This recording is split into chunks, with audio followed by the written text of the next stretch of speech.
I know that some of you all are. I have so many stools here tonight. Uh, some of y'all are fairly new. Ish to the church, and so, um, and it may seem a little weird sometimes when we break out some oil or you know do pray for people or whatever. But no, we're just following the Bible and doing what God said for us to do. And so I have seen God heal so many people time and time again. He's so faithful, and he honors his word, and he does exactly what he said that he's going to do every single time. And you know, when people, for whatever reason, people don't receive healing or whatever, that's between them and God. But I know that my God is faithful, and I have seen him heal people of tumors and asthma and all different types of things. I mean, different things that they'll go to the doctor one day and they'll have something there, then they get prayed for, and they go back to the doctor and it's not there anymore. Kidney stones or just all kinds of different stuff throughout. Jesus took stripes on his back so you could walk in health and not need to be healed. If you need to be healed, get healed. But God says that he is the Lord, the God that heals us, and that no sickness or disease can be in our midst. And so, you can make a stand for yourself and for your family by the words that come out of your mouth, that you don't have sickness and disease in your house. What happens is, this is a common saying that people say, well, when the kids start school, they get sick, or when they start daycare, they get sick, or it's flu season, and so watch saying those kind of things, because you are inviting trouble. You ever heard the saying, don't buy trouble? Well, you're buying trouble when you say that kind of stuff. So don't say those things. Don't say things like, when you get old, your body quits working, or, and all that stuff. Don't say all that. People say things sometimes, they just say things because that's what they say, just normal little things they say. And I don't laugh with them, and I'm not ugly about it. I just say, not me, I'm aging backwards. I'm getting younger every minute. My youth is renewed. I said, well, I wish I had some of that. I said, well, it's in Psalms. You can start declaring over your life just like I declared over mine. So just little things like that you can begin to change what you say, and it'll begin to change what you think too. But you'll begin to hear things people say, and you'll go, it won't sit right with you, right? You'll be like, I don't really want to declare that over my life. And so, but anyhow, that's not the message, but I did, want to point that out to you tonight, to just, be careful about what you say, and recognize that the Word gives us a whole bunch of promises about who we are in Christ, and what we get and what we have. And so there's no need in us going and disagreeing with God. Let's not argue with him. Let's agree with him. Let's join our words with his and our faith with his, and I think we'll be better off, don't you? All right. I want to talk to you tonight about something. I think that sometimes, I would say, it happens to people often, that you get going down the path with God. Maybe you think he's told you to go take a job in a new city, or move, or go to go do something different, or have this friend or this relationship, and maybe this career path, start this business, whatever. And so you're feeling like you're walking along with God, and that God is directing your path and telling you kind of what to do, and it's giving you opening some doors and things for you, and you're feeling good about it. And then it's like you hit a roadblock, or something happens, and it makes you begin to question whether or not you actually heard from God in the first place. And oftentimes when that happens, some people will have a tendency to be like, oh, wait a minute, that must not have been God before when I heard him. I must have been wrong, or now he's telling me to do something totally different. So I'm going to abandon that mission, and I'm going to try something different. And what I'm going to tell you tonight is, and I'm going to tell you the end and then from the beginning, because that's what I do, is that just because you are in a dry season or a different season, a season of challenge in your life, doesn't mean you're not in the will of God. Okay? And that's what the devil wants you to believe is, well, if things aren't going exactly perfect for you, every door's not opening easily, then it can't be God's will what's happening. And that's just not biblical. I'm going to show that to you in a couple of different scenarios tonight. But now I'm not saying that every situation that you're in your life is always from God. I'm not saying that. I'm saying that if you believed in the beginning and that it was God and you heard from God and that you knew it was God, and so you're going down a path, just because you hit a roadblock doesn't mean you're on the wrong path. I'm not saying if you made choices that were absolutely not what God wanted and absolutely not good for your life, and now you're suffering the consequences of those choices, that's God's will for your life. I'm not saying that. So don't mix up what I'm saying. Don't go out and say, well, Pastor Des says even if my life is not great right now, I'm in God's will. That's not what I said. I don't know if you're in God's will. You need to talk to God about that. That's between you and God. Okay? But I do want to encourage you that just because the situation isn't exactly like you thought it was going to be doesn't mean that you need to just necessarily abandon the mission that God sent you on or whatever the purpose was. Let me tell you a story about a guy by the name of Joseph. For some reason, I always want to call Joseph Jacob, but his name is not Jacob. His name is Joseph. And Joseph was a young guy, and he had some brothers. And God had given him a dream. Actually, before I get to now I'll go ahead and get to Jacob. That's fine. Joseph, I mean. And so when God gave him a vision or a dream, and actually it was a dream, and he told him in that dream in Genesis 37 that basically he would have dominion and reign over his brothers. And he was a young guy. He was youngest of the group. And then he had a second dream, and he said that he would reign over his father and his mother. Now, I'm certain that your siblings would be happy to know that you were going to be their boss, especially if you're the youngest sibling one day, and that they were going to bow down to you and you were going to be in charge. And I know that would make your siblings very happy, but it did not make his siblings very happy. And so they were going to kill him. They decided they were going to kill him. And so they ended up, instead of killing him, they threw him into a pit. And they decided after he was in a pit, and I don't have the time to read 13 chapters to you tonight, so you're going to have to read the story in yourself, but it's Genesis 37 through chapter 50. But you'll just have to believe me on most of it, and I'll hit some highlights in the middle of it, okay? But anyhow, so they threw him in a pit. Well, they decided to sell him into slavery. And so when he was sold into slavery in Genesis 37:36, the Midianites had sold him in Egypt to Potiphar. So he sold them to the Midianites, and the Midianites sold him in Egypt to Potiphar, who was an officer of Pharaoh and captain of the guard. So he didn't just go somewhere that, he wasn't just out there, working in a field or doing whatever. He was actually in an officer's home in his house, and a guy who was a captain, okay? So in other words, he even had favor when he was thrown into slavery. Doesn't mean just because he was thrown into slavery that all of a sudden what God had told him before wasn't true. Didn't mean that. Yes. That was chapter 37, verse 36. Okay? So just because his brothers did this horrible thing to him didn't mean he'd miss God, okay?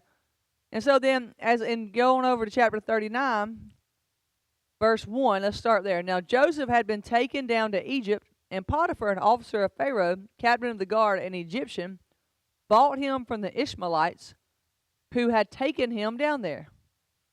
Now notice verse 2. The Lord was with Joseph, and he was a successful man, and he was in the house of his master, the Egyptian. And his master saw that the Lord was with him, and that the Lord made all he did to prosper in his hand. So Joseph found favor in his sight and served him. Then he made him an overseer of his house, and all that he had he put under his authority. So see, even in this situation that Joseph was forced into, not by choice, he was forced into it, God said, you know what? I'm with you still. I didn't leave you. Even though this is not a great situation, the Lord still blessed Joseph.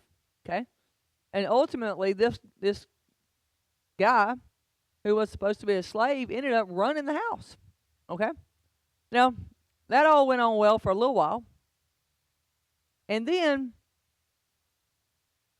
the wife, master's wife, got her eyes set on Joseph. And she wanted to be with Joseph.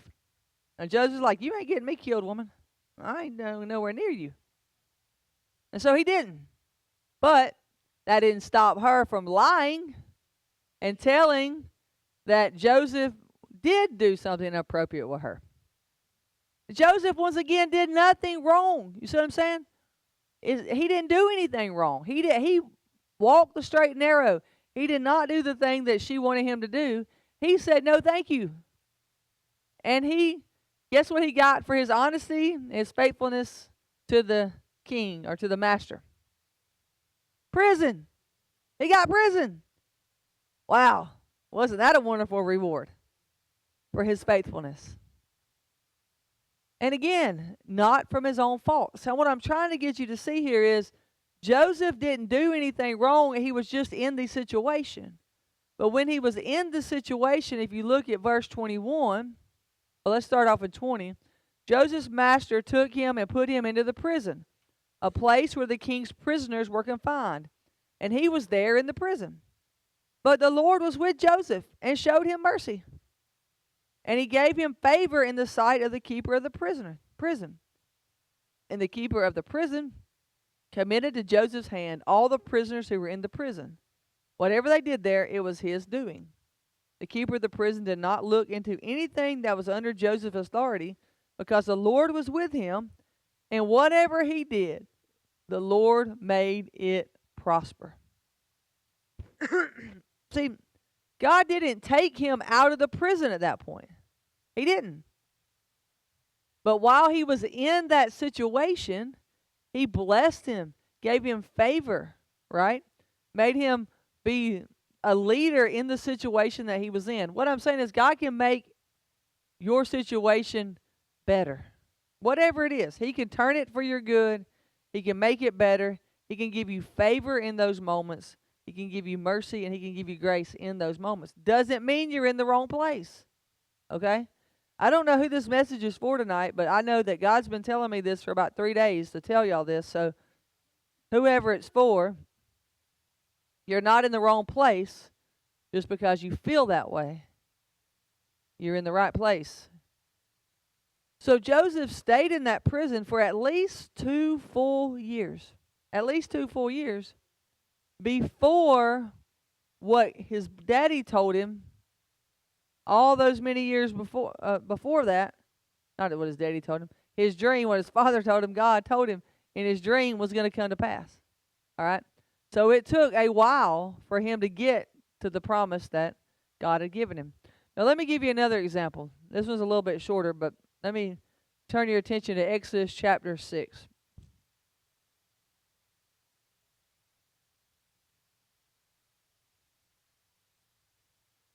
The Lord was talking to the Israelites. He says, I will bring you in verse 8. Well, let's just do this. Let's start in verse 6. Therefore say to the children of Israel, I am the Lord. I will bring you out from under the burdens of the Egyptians. They had been in slavery for 340 years or so, 430 years. Therefore say to the children of Israel, I am the Lord. I will bring you out from under the burdens of the Egyptians. I will rescue you from their bondage. I will redeem you with an outstretched arm and with great judgments. I will take you as my people. I will be your God. And you shall know that I am the Lord your God, who brings you out from under the burdens of the Egyptians. And read verse 8. I will bring you into the land which I swore to give to Abraham, Isaac, and Jacob, and I will give it to you as a heritage. I am the Lord.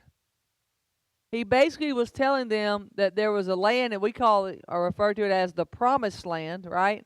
The land of Canaan. He said, I'm taking you out of Egypt, and I've given you this land, and it's yours. But have you ever thought about, to get to that promised land, where they had to go through? They had to go through a wilderness to get to the promised land. Now, I don't know about y'all, but I don't really like that analogy because I don't want to go through no wildernesses. I just want the promised land. So can we just skip to that part? But it doesn't work that way, right? They had to go through the wilderness to get to the promised land. And I want you to recognize that just like with Joseph, in that wilderness, during that time that they were in the wilderness, even though they were there a lot longer than they needed to be, because really that was their own making. They could have only been there 14 days, but they're the ones that, later on in the story did what they did. But while they were in the wilderness, God fed them morning and night. He gave them water out of a rock. He guided and led them all the time, protected them all the time. So even though they had to go through the wilderness to get to the promised land, they still didn't do it alone. He still gave them all the provision that they needed in that moment. So wherever you're at in your life, whatever's going on in it, you may feel like you're in your own wilderness. God will provide in the wilderness. And just because you're going through a wilderness to get to the promise God promised you doesn't mean you're out of God's will or you're in the wrong place. What I hope is that you'll begin to recognize what God's will is for your life and where He wants to lead you. I tell y'all all the time, being led by the Spirit of God is the most important thing for you to learn as a Christian. How to be led by the Spirit of God. How to not go that way when He tells you not to, or not go to that place, or go to that place, right? There is so many times that God will nudge you and tell you what to do and not to do, and we've got to learn to listen with our inner man in here so we can follow God. And when He does tell us, and a roadblock comes up, instead of looking for a way out, an escape route, we need to start looking for a solution. If we believe that past that roadblock is the answer, then how come when the roadblock comes up, we go, oh, I guess that's wrong. Let me turn around and go this way. Let me change course, abort my mission. That's not what He says. He says, no, let me give you the solution to get through the roadblock, because the destination is still over here. You see what I'm saying? And so He talks about that a bunch of different ways. But let me give you some more examples in the Bible. Do you remember the woman with the issue of blood? She said, if I can just get to Jesus, if I can just touch His hem, even just to barely touch the hem of His garment, I'll be made whole. But when she got there, y'all, she was tired. She'd been bleeding for 13 years. I mean, she was wore out. She wasn't even supposed to be there. And can you imagine she's just been walking, trugging along, maybe got some sandals on, maybe not, I don't know, out of energy like y'all are tonight on Wednesday night. I can see all y'all like, what are you talking about? Will you hush when we go home? And she gets to there, and then all of a sudden she sees a multitude of people surrounding Him, a crowd of people. And she could have been like, you know what, I am way too tired to deal with that. Right? I mean, that looks like a lot of work. That's not what I was expecting. Maybe I can catch Him in the morning when there's less people. Who knows? I don't know. Maybe she could have thought of all kinds of different things. But that's not what she said. She said, no, I've got to get to Him. So whatever's in my way, whatever's trying to stop me, I'm not stopping. I got to get to Jesus. And so she fought her way through the crowd to get to Jesus. And what she got in return was healed. Complete. Not just healed. She got made whole. There's a difference in being healed and being made whole. The Word had said that she had spent all that she had trying different doctors to try to get healing. And she didn't get better. She got worse. And then when she touched the hem of Christ's garment, she was made whole, not just healed. I mean, she got everything back. Now, let me tell you another story. You remember a guy? He was paralyzed, and he was on a bed, and he had some friends, and they were carrying him to go see Jesus at this house where he'd been preaching. And I guess somebody had to like fix their hair or change clothes or something because they were running late. My wife's not in here. And anyways, and so when they got to there, it was packed. It was crowded. There's no way to get in. The door was blocked. They were busting at the seams. There was no more room in the house. And he could have been like, well, that's okay. Y'all just take me home anyways. It's all right. I mean, there's 1,000 people here. I probably won't even get up to get to see him. I mean, there's people everywhere. I mean, we can't get my stretcher up there anyways. There's too many folks, We'll just do this another time. He could have said all that, right? Maybe this was a bad idea. Maybe she went to the Shoney's first and then we catch him afterwards or something, No, that's not what the brother said. He said, no. Get me to that roof. And when we get to the roof, well, there's a tin roof, so we got to do something about that. So let's take this off the roof. Now, wait a minute, lower me down, right? Nothing was going to stop that brother from getting to Jesus. How many times do you get just a little bit of an obstacle and you go, well, I guess, the doctor said they saw that, so I guess, whatever. I guess this healing thing isn't real. Or, some extra bill comes, so I guess this prosperity message is just garbage, right? Or I'm supposed to go out here and start this job and do this kind of career, but the first 5 people I went to told me no, so I guess that's it. I'll just take no for an answer. Listen, you got to decide you're not letting nothing stop you from getting the promise that God has promised you. Whatever that is for you, whether that's healing tonight, whether that's prosperity tonight, whether that's peace tonight, whether that's a relationship tonight, whether that's a relationship with your child tonight, whatever that is, whatever that promise is that God has told you was yours, don't stop. Don't abandon the mission. Don't take a detour. Don't say, I'll do it again tomorrow. Do it every single day until you get the answer that you are looking for. You don't let nothing stop you. There was a guy by the name of, I believe it was Cortez, although I didn't read this story before I came up here because I just thought of it, but I believe his name was Cortez. But you can look it up and you'll know what I'm talking about in a minute. But basically, they were going to go and like take over this island or something like that. And the people that had went before them hadn't had very much luck and had either died or turned around and left, went back. And when they got to the shore and all were going to get off to go try to take over the island, the men were like, he said, well, here's what he said. He said, all right, y'all, burn the boats. Get off and burn the boats. And they said, how are we going to get back home if we burn these boats? He said, we're either going to take this island over or we're going to die. And if we go back home, it's going to be in their boats, right? He had decided no matter what, they were going to go and get that island, and there wasn't nothing going to stop them from doing it. He wasn't even going to give them an escape route. We're not getting back on those boats, right? Those boats aren't no good, right? And maybe it's time that you said, you know what, I'm going to get rid of all this stuff. I'm not doing this anymore. I don't need this over here as a safety valve, so I have another option. I got one option, and his name is Jesus and what he promised me. And I don't need a plan B, right? That's not even an option.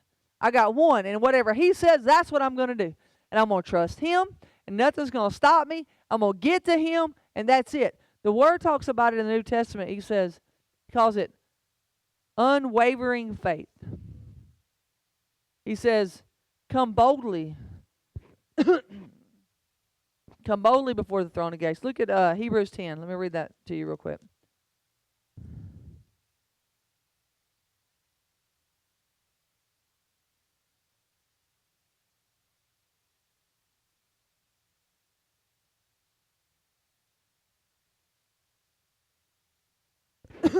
Verse 19 says, therefore, brethren, having boldness to enter to the holiest by the blood of Jesus, by a new and living way, which he consecrated for us through the flesh, that is, his flesh, having a high priest over the house of God, let us draw near with a true heart, in full assurance of faith, having our hearts sprinkled from an evil conscience and our bodies washed with pure water. Look right here. Let us hold fast the confession of our hope without wavering, for he who promised is faithful. See, wavering is changing your mind a lot, I'm going to believe this. Oh, well, wait a minute. This is an obstacle, so now I'm not going to believe this. Now I'm going to believe something different. Or maybe that thing I believed before wasn't true. Or maybe that thing God told me to do, I really missed him. I didn't hear him right. Or, there's a whole lot of different ways to waver. The one I'm just talking about tonight is the inconsistency of pressing forward when Christ is saying, press forward, press forward, press forward. And then we abandon the mission because it's not easy. Have you not ever told your kids something like, if it was easy, everybody would do it? Of course you have, right? And so then if we tell our children that, shouldn't we take our own advice? Sometimes it's not easy to follow Christ. Sometimes it's not easy to abandon every other option. Sometimes it's not easy to lay everything else aside and move forward. Sometimes it's not easy to stick with it when it's hard. I'll just give you one example. Sometimes when you make a commitment to do something, have you ever made a commitment to do something and like maybe you haven't seen this particular friend in a while, y'all talked in a while, whatever, and y'all make plans to go have dinner or something. Y'all go have dinner and talk. But then by goodness, as soon as that day's about to come up, something else comes up. And you're like, I don't know if I really want to go do that dinner with her. I really much rather do this other thing, or I'm tired, or my kids need this. I'm just not sure if I really want to go to that church event. I know I said I would help, but I don't really know if I want to. And I made this commitment, but I really don't feel like doing it in that moment. And y'all, that's what I'm talking about. We can't do that. We have to honor our commitments. We can't waver in what we say. If we say we're going to do it, we need to do it, right? Just because we want God to do the things he says that he's going to do, right? So we don't want to be those kind of Christians that waver in our faith, waver in our actions, change this over here and go back and do this other thing and then do this other thing. And next time you talk to them, they're doing something else and it's always this, that, and the other. That's not what we're talking about. I'm talking about steady, forward, following Jesus, not letting anything distract me. I'm not abandoning my mission. I don't know if I said that right. Abandoning. Is that a word? I'm not giving up. How about that? I'm not giving up. Right? I'm going to keep going. Amen? I'll show you a couple more verses just for your notes, and then I'll get you out of here. If you look at James 1:6, you'll see kind of the same concept of not being double-minded or not wavering. It says, if any man lacks wisdom, let him ask of God, this is verse 5, who gives to all liberally and without reproach, and it will be given him. Let him ask in faith with no doubting, for he who doubts is like a wave of the sea and tossed by the wind. For let not that man suppose that he will receive anything from the Lord. He is a double-minded man, unstable in all his ways. What is God saying to you tonight? Has he been talking to you lately? Has he told you some things he wants you to do? Has he given you a promise that you want him to keep? Have you been looking for some direction? Are you in a place right now where you feel like you thought you were doing the right thing, but it seems like you're in the wrong place, a dry spot, a wilderness? Maybe you've hit some roadblocks. All God is saying to you tonight is very simple. I promised it then. I didn't change my mind. Where you're at may not feel like you're walking towards the promise, but you are. Everything Joseph went through in his life led him to the promise. It led him to the promise. Certain things had to happen. If you read the whole story, you'll know that he had to be in prison so he could interpret the dreams of the baker and the chef and the something other, yeah. And so he had to interpret their dreams, right? And so when he interpreted their dreams, then they had to later on, 2 years later, they said, oh, there's this guy in prison who interpreted our dreams, so you can go interpret the dreams for Pharaoh. And then he interprets those dreams, and then he gets the promotion to run the place, right? And then the famine had to come, and then there's just a whole bunch of stuff that had to happen. But all of it started by getting thrown in a pit, which seemed like it had zero to do with the promise. So where you're at in this moment may feel like it has zero to do with the promise. But God is always in control. He is not surprised by where you're at. He didn't wake up and get tricked by the devil. He didn't wake up and get tricked by anything that's going on in your life. Right? He is very capable. But mostly, y'all, he's faithful. He's faithful. He always keeps his word. So as long as you stay the course, he can make it happen for you. You start jumping ship, swim with the sharks, you're on your own. Just kidding. He still loves you. If you jump ship, he still loves you. He'll swim with the sharks with you and help you. But we could just stay in the boat and be safe. How about that? All right, let's stand. I'll get you out of here. It's a couple minutes till 8. I know it's school night. Let's just lift our hands to him. God,